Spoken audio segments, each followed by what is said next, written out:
J'ai décidé de faire une vidéo concernant le deuil qu'on doit faire lorsqu'on perd ses enfants suite à l'aliénation parentale. C'est sûr qu'il y a plusieurs situations différentes. Je vais juste parler du deuil comme tel. C'est sûr qu'au début, c'est super, super douloureux. On se bat pour revoir nos enfants. Moi, mes filles étaient plus vieilles. Fait que je leur envoyais des articles sur l'aliénation parentale pour qu'elles voient ce dont elles étaient victimes. Euh, je leur disais ce que leur mère, des exemples de ce que leur mère faisait qui était de l'aliénation parentale.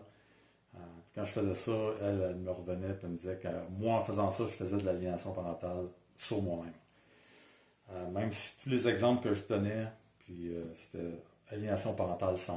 C'est genre, elle ne veut plus rien savoir de ma famille, change de nom, parle au nous, euh, ainsi de suite. Là. Les articles que je lisais, c'était tout s'appliquait à la lettre. C'était comme une recette qui était suivie à 100%. Fait que dans le fond, la seule chose qui va fonctionner, c'est le temps. Alors là, moi, ça fait 11 ans que j'ai plus zéro contact avec mes filles. Euh, Au début, le seul contact que j'avais, c'était à cause de l'ordre de cours qu'elles devaient me fournir leur bulletin, ainsi de suite, là, un coup qu'elles sont devenues majeures. Euh, Sinon, j'avais zéro contact avec elles. Même présentement, j'ai aucune idée où est-ce qu'elles habitent.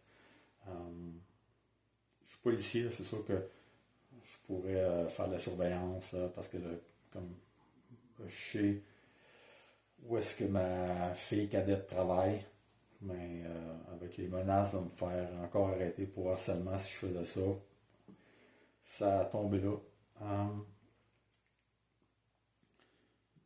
Donc le temps a arrangé les choses, euh, dans le sens que c'est beaucoup moins douloureux après 11 ans.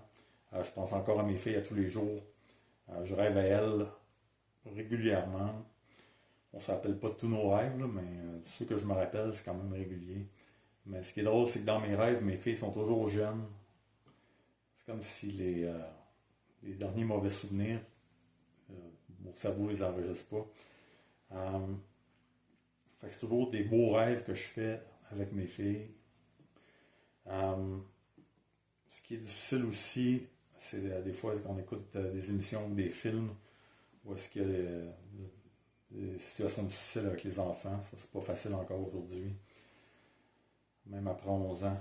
Euh, et aussi dans le temps, j'avais fait partie d'un groupe d'entraide pour les pères qui ont plus leurs enfants comme ça suite à l'aliénation parentale.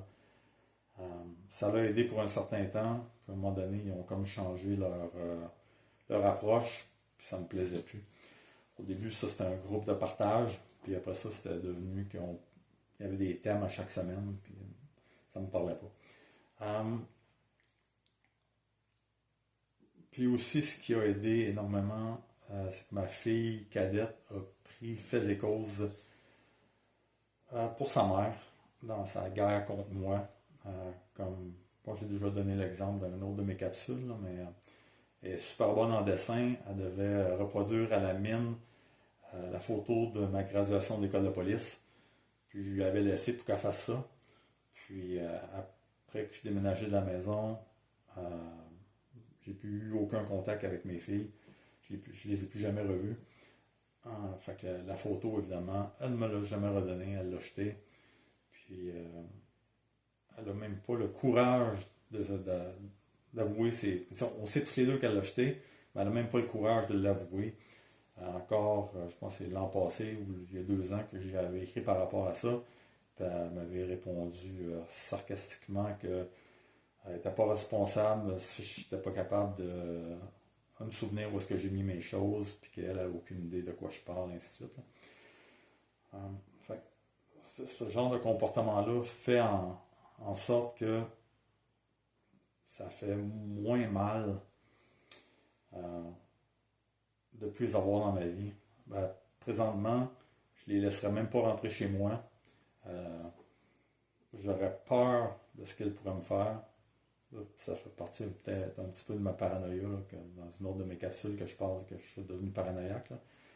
Mais j'aurais peur là, qu'elle m'empoisonne, qu'elle me vole ou brise des choses, etc. Hum, Même si mon ex s'est engagé en 2016 lors de la conférence de règlement à l'amiable à encourager la relation entre mes filles et moi, puis à encourager mes filles à venir en thérapie familiale avec moi, elle ne l'a pas fait d'ailleurs. Hein. Une thérapie familiale aujourd'hui, ça serait probablement la seule chose qui pourrait aider à rebâtir des liens. Euh, Puis encore là, la confiance est tellement brisée après tout qu'est-ce qu'elles m'ont fait avec leur mère que je ne sais même pas si une thérapie familiale avec quelqu'un d'extrêmement spécialisé en aliénation parentale pourrait faire quoi que ce soit. Euh, Fait que c'est ça. Fait que ceux qui sont en deuil de leurs enfants à cause de l'aliénation parentale, le temps va arranger les choses. Ben, arranger les choses dans le sens ça va être moins douloureux. Je vous souhaite que ça reprenne. Si les enfants sont jeunes, vous avez des recours en justice. Si vous êtes capable de trouver l'aliénation parentale, ça c'est les enfants avant 12 ans. Plus qu'ils sont vieux, plus c'est difficile. Puis à partir de 12 ans, ils peuvent décider chez quels parents ils veulent habiter. Fait à ce moment-là, même si ça avait une décision de cours, ce serait difficile à mettre en place. Je ne dis pas que c'est impossible, c'est à vous de voir avec avocat, etc. Fait que, tout ça pour vous dire bonne chance, lâchez pas, puis la vie continue.